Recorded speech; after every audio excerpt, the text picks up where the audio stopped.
Simulan natin agad sa unang araw ng implementasyon ng No Contact Apprehension Policy o NCAP.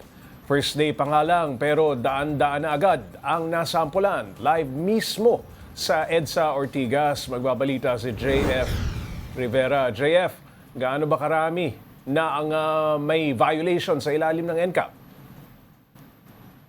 Pops J, as of 4 p.m., umabot na ng 582 ang naitalang violators ng MMDA base sa No Contact Apprehension Policy o NCAP.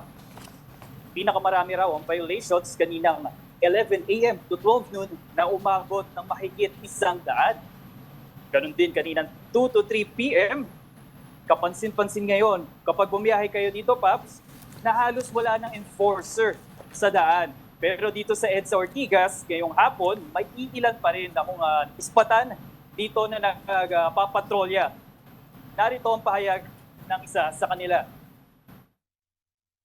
Napansin po natin na medyo marami mga motorista, especially mga nakamotor na umiwas po sa bike lane. Siguro gawa na rin po ng NCAP nga po natin. And then yung sa mga situation naman, yung challenges natin yan. So far, kailangan natin mag-visibility sa area para makapag-assist tayo ng maayos sa mga motorista. Pinapatupad ang NCAP sa buong kabahan ng EDSA, Commonwealth, C5, Ortigas, Ross Boulevard at Mabuhay Lanes. Pero mas nakafocus ngayon ang mga otoridad sa EDSA dala na ng pipintong rehabilitasyon sa susunod na buwan. Para sa mga kaalaman para sa kaalaman ng mga motorista sa NCAP, ibabase ang violations sa nakukunan ng CCTV ng MMDA sa mga kalsada. Pagtatiyak ng MMDA, dadaan naman sa review at validation ang mga kuha ng CCTV bago ipadala ang notice of violation sa rehistradong address ng nahuli. Para naman sa pampasaherong bus, ipapadala ang notice of violation sa address ng kanilang bus companies. Pero ang mga motorista, hati pa rin ang reaksyon patungkol dito.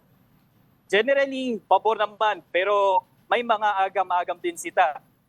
Narito ang pahayag ng ilan sa mga nakausap nating motorista. Para matuto yung mga riders na sumunod sa batas trapiko.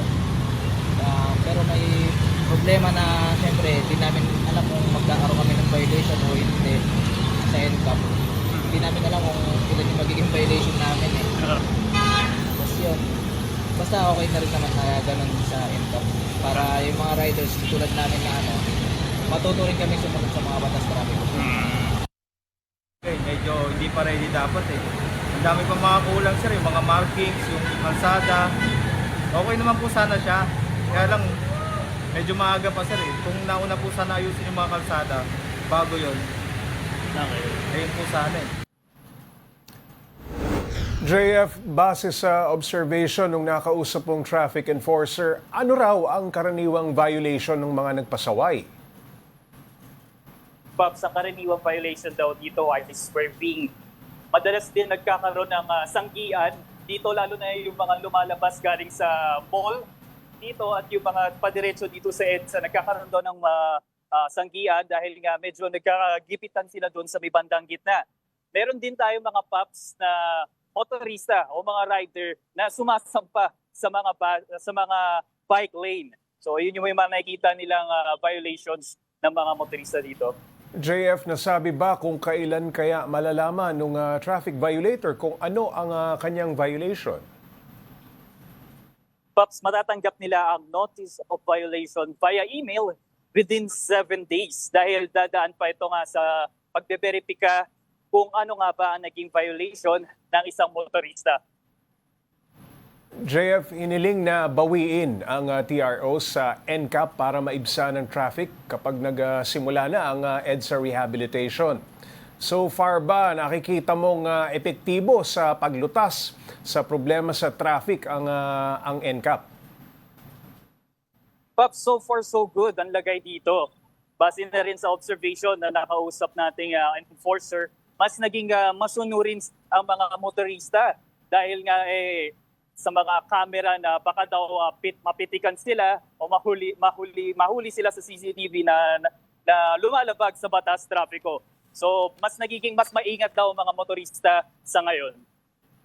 Oo, maingat ang mga motorista, JF, pero yung daloy ng trapiko, kamusta? Pops J, kung makikita natin dito sa likod ko, ayan, ito yung mga northbound. Medyo maluwag-luwag pa banda rito sa may harapan ko, pero pagdating doon sa may gitna mismo ng SM, doon na mismo sumisikip at nagkakaroon ng pagsikip ng daloy ng trapiko. Habang doon naman sa may southbound, medyo maluwag pa rin ang daloy ng trapiko dito banda. Okay, so considering na rush hour na, JF, ano ba ang update sa EDSA Rehab? Kailan ito magsisimula, JF? At paano magiging siste? Pops J, kasado na nga itong EDSA Rehab sa June 13. Ang siste, Pops J, gabi ng June 13, sisimulan na agad ang preparatory work sa EDSA sa pagitan ng Pasay at Guadalupe. Sabi, magtatagal daw yan hanggang 2 linggo. Pagkatapos daw nito ay asahan na pagsisimula ng pagbubungkal kung saan ay uunahin ang EDSA busway. Huli namang ipapagawa ang outermost lane dahil mas challenging daw para sa mga DPWH sa pagsasaayos ng mga utility lanes, drainage at pedestrian walkways. Pero Pops J, ang good news dito, nakikipag-ugnayan na rin daw ang DOTR sa San Miguel Corporation para malibre o magkaroon ng libreng madaanan ang mga motorista sa ilang bahagi ng Skyway Stage 3 bilang alternative route. Alright, maraming salamat Mobile Journal JF Rivera, live na nagulat mula dyan sa kahabaan ng EDSA.